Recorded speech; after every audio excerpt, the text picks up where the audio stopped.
It's a very good thing that they called it the God particle. It seems somebody wanted to call it the goddamn particle.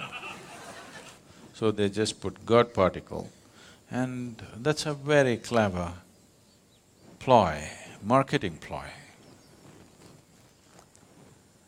You must be glad that scientists are becoming market savvy. They've always been, in a subtle way, now they're getting little overt. So, for most people, their idea of science is just the new telephone model that's coming up. The next model of iPhone is their idea of science.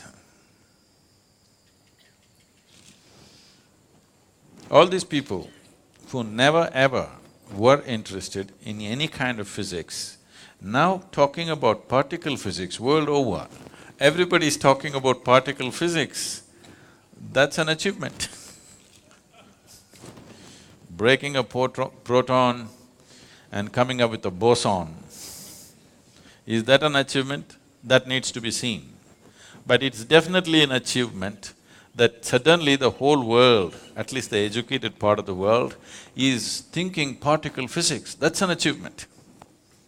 That's a good achievement. At least people are thinking of science as not a way of milking the existence.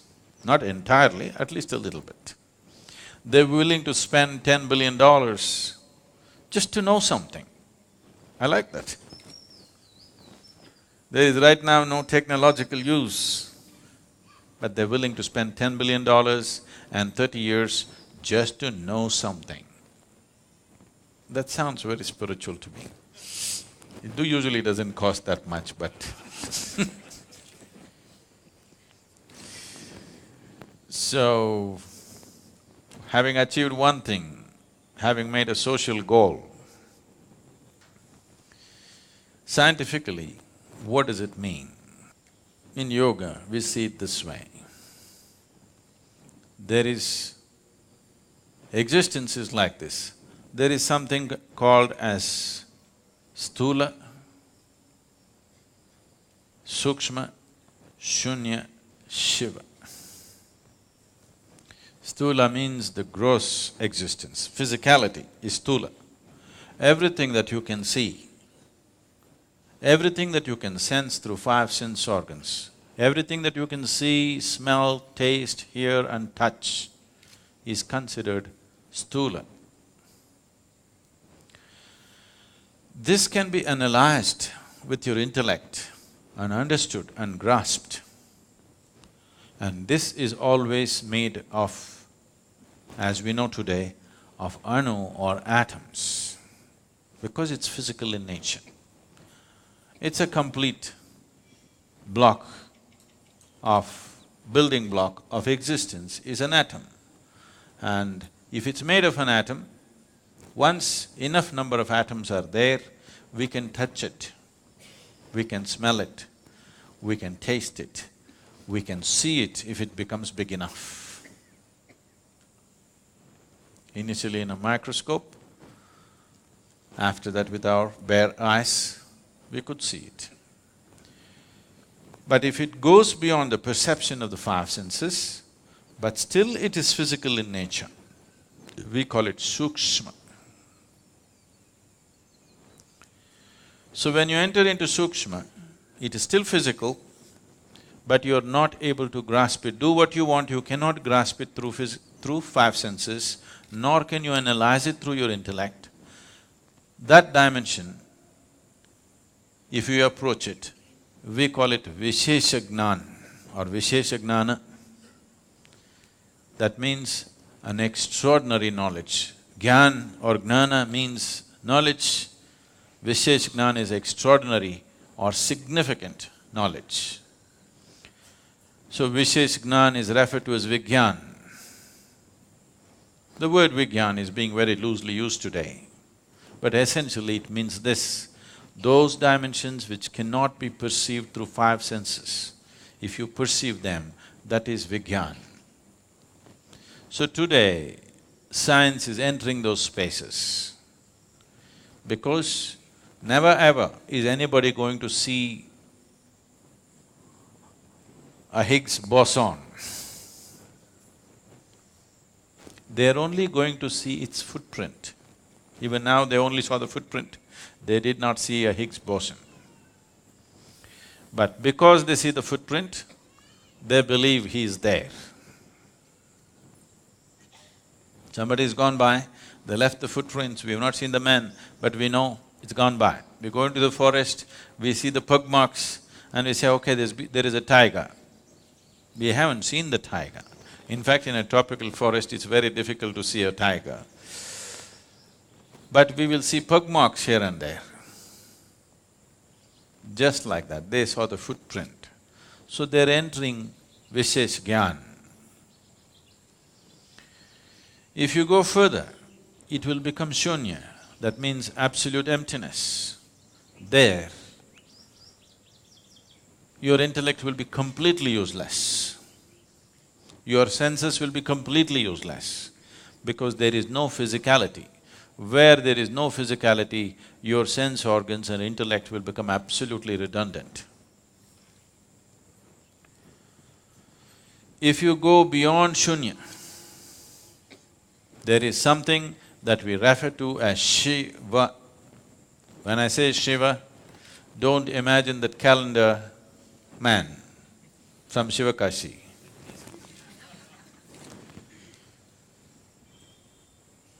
Shiva means that which is not. If you touch that which is not, we have always seen, it is not physical in nature. It is not physical in nature means it does not exist, but it is opaque. How can that be? It is not in the realm of your logical mind. Today, modern science believes the whole existence has to oblige to human logic, which is a very limited way of approaching life. The whole existence will not oblige to human logic. You think you can fit the whole existence into your head. No, no, your head fits into the existence will not fit into your head. Your logic can analyze the physicality of the existence. Once you cross the physical dimension, your logic is completely out of its realm. So, because this is a dialectical culture, the same science has been expressed in story forms. I cannot go into the whole story, it's a long story. But when I told this story to one of the top scientists in the world, when I was speaking to him and I explained this, see, this is how it is, this is the nature of the existence. This is from the yogic lore, but we are always told not to believe the lore till it becomes a reality in your experience. And this is the reality in my experience. If you go like this is what will happen. So when I spoke to this very top-level scientist, who's a Nobel laureate, and I was telling him that this is what it is, there were a group of… Hello? There was a group of them, and when I explained, this is how it is within me, what do you think? They said, Sadhguru, if you can give a mathematical backbone to what you're talking, this is Nobel Prize stuff. Can you give a mathematical background? I said, I'll never bother about the mathematics. It's true for me and it has transformed everything that I am because it's true for me. Everything that I ever was changed simply because I touched this dimension within me. I don't wish to work equations for that. And anyway, Nobel Prize wouldn't mean anything to me, I would be too embarrassed by such things. So, this story, because I will make it so brief, there could be holes in it. If I make it elaborate enough, there'll be no holes in the story, it's a perfect theory. And we have proved it within ourselves that it is true. But you want to build a $10 billion instrument under the ground to prove the same thing, it's up to you. This can be experientially proved within yourself if you are willing to go into the depths of what this is. Because this is made exactly the same way the whole universe is made. If you go deep enough into this and you know how this is made, by inference, you know how everything in the universe is made. By inference. And even now, science is also only inferring. Today modern science has admitted that it's an ever-expanding universe or an endless universe. Rather, ever-expanding is a yogic term, they're calling it an endless universe. If it's an endless universe, trying to travel across the universe and find out the nature of the universe is untenable, isn't it? Simply out of question. The only way you could know the nature of the universe, nature of the creation and the source of creation is by going inward, because whatever you ate in the morning,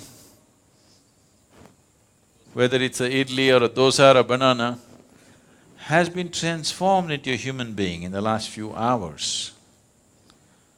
Nobody else can do this except the source of creation. So if the source of creation is right here, if you want to know anything about creation, isn't it the best place to consult? If you want to know anything about creation, isn't the source of creation the best place to consult? And if you had to go to heaven for this, you could give it up. If it is right here, why don't you consult? Simply because you're too enamored by your own thought. You think you are going to capture the whole universe with your thoughts. It is a foolish way to approach. The only reason why science has survived is because of technology. It keeps throwing out technologies. If no technologies were coming out of science, they were just talking about all the things that they have been talking, people would have beaten them down for the money that they spent. And it's happened in the past, when there were no technologies and people just spoke science, they were beaten down, isn't it? So, science has its value in terms of utility, but science cannot open up the existence for human experience. It will not, it can never do it, because they are going with intellect. Intellect as an instrument works only to dissect.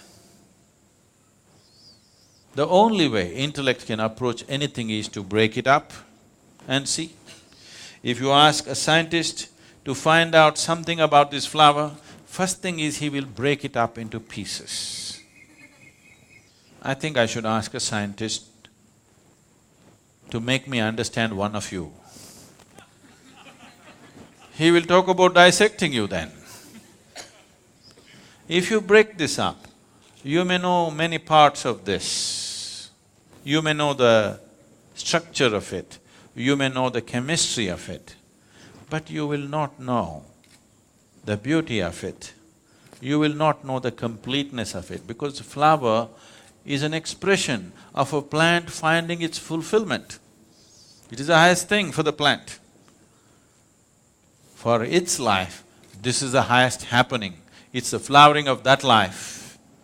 You will not know that. You will not see the hand of the Creator in this if you break it up. But as a whole, if you are willing to pay attention, absolute attention, if in your approach you make this flower more important than yourself and keep your focus on it, you will see the whole universe in this. If you break it up, you will have petals, you will have other parts of the flower, and you will come to vulgar conclusions, and then you will learn how to make use of it. So right now, unfortunately, our approach, what we call as science, has become like this: how to use everything in the universe for our benefit. If you see a tree, in America they call it wood.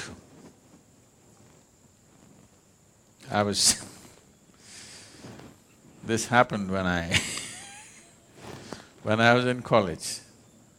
This happened about 4 years ago when I was in Mysore. For the first time, I conducted a program after many, many years. And all kinds of people turned up. My teachers from school and college turned up. They wanted to see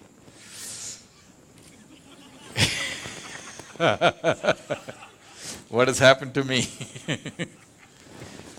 So after I spoke there and we had 2-day event, and then my English teacher came and hugged me and she said, "Now I know why you wouldn't let me teach Robert Frost." I said, "Why, ma'am, why would I not let you teach Robert Frost? I like Frost." She said, "No, do you remember, you wouldn't let me teach Frost?" Then I remembered. One day she came and she opened the book and she introduced Robert Frost as a glorious poet, and then she started off, "Woods are lovely, dark and deep." I said, "Stop." I said, "A man who calls a tree a wood, I don't want to listen to him." She said, "No, Robert Frost is a great poet." I said, "I don't care how great he is. A man who calls a tree a wood, I will not listen to him." I didn't let her teach. I didn't let her teach Frost. So after many years, she comes up to me and she says, "Now I know why you wouldn't let." So, if a tiger comes here now, from the mountains I mean, if you come from Sri Lanka, that's different. If a tiger comes down from the mountain, looks at you, he will think, "Wow, dinner." So you look at a tree and you think, "Wood." It's all right for a tiger to do that, because that's all he knows. But it's not all right for you to do that, isn't it? But right now, that is all science has become. Anything we see, how to make use of it. Anything we see, how to make use of it. Even an invisible atom, we won't leave. Even the goddamn boson. Already people are talking about in how many ways it could be used. We could make a boson bomb. Do you understand? If we make a boson bomb, all of you will just vanish. We don't even have to deal with your dead bodies. Yes, because you'll cease to exist, just like the boson. Instead of shooting you dead or burning you to death, if we make all the protons in your body collide with each other, you'll just vanish. You want the technology? But they will tell you, no, there could be medical uses to it. We could do this, we could do that. Yes, I know all that. But just the idea, it doesn't matter what, you cannot look at anything without thinking, in what way can I make use of it, is a very crass way to exist. With this level of existence, you will have everything and you will have nothing. This is modern life. People have everything like never before, and they got nothing in their lives. Nothing that you can call of any worth. People who have everything and cannot feel life in any significant way, when they die or when the moment of death comes, they will see that they spent this whatever number of years without living a moment, because what can I get is a sure way not to live, because from what you get you can only make a living. It's only by what you give that you make a life. So giving does not mean money or something else or something else. It is just that this moment, if you look at this tree how totally you can give yourself to this tree, that is how intensely you know life. If you sit here and calculate, what can I get out of this tree, you will completely miss life. Completely. Life will evade you. So, this kind of science which denies you life should be restricted, if you ask me.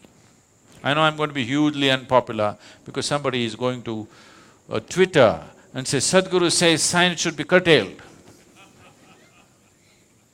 It's all right. I'm telling you, a science which is driven just by what can I get out of it needs to be controlled a bit. Otherwise, human beings will have everything and they'll have nothing. When that is your experience, then you will destroy everything. Today, the planet is not being destroyed because of something else. It is just unbridled use of technology, isn't it? It could have been used for our well-being, but it's working against us because we have not worked the other dimensions of life. We're just going with this, what can I get, what can I get? If you go with this, there'll be no planet left after some time. But even if the planet is left, suppose we rope in another 10 planets, still it will not be enough. We will still have nothing, we'll have everything.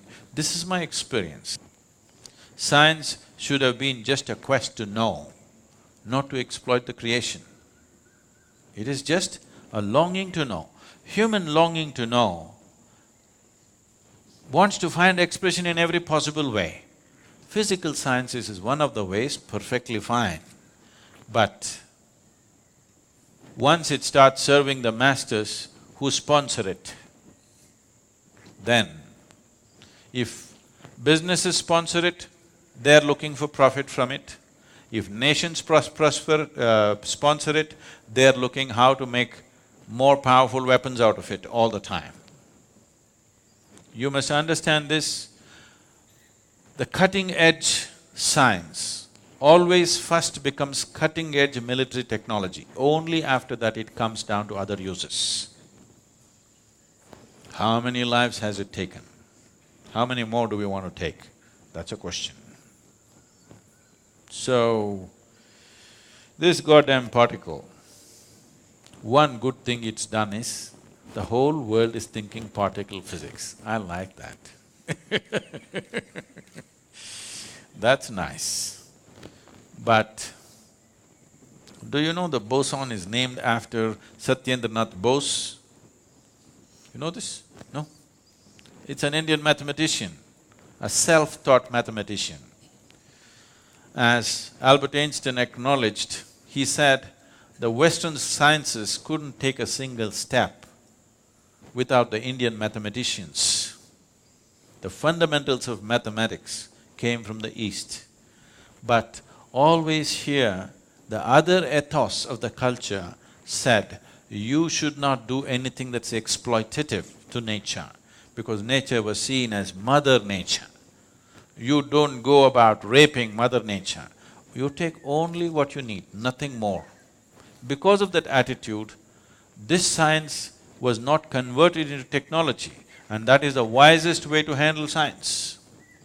Just as a quest, a tool, a way to know, and nothing beyond that, and technology must be really controlled. What is absolutely needed, that's all that should be done. This unbridled usage, already people are talking how to use the boson that they have not seen. When we can use the atom that we have not seen. So it doesn't matter what you see, you're thinking of how to use it. This attitude, unfortunately, has been further fueled by the attitude of science. This needs to be checked, otherwise it will be our nemesis. It will for sure be a goddamn everything.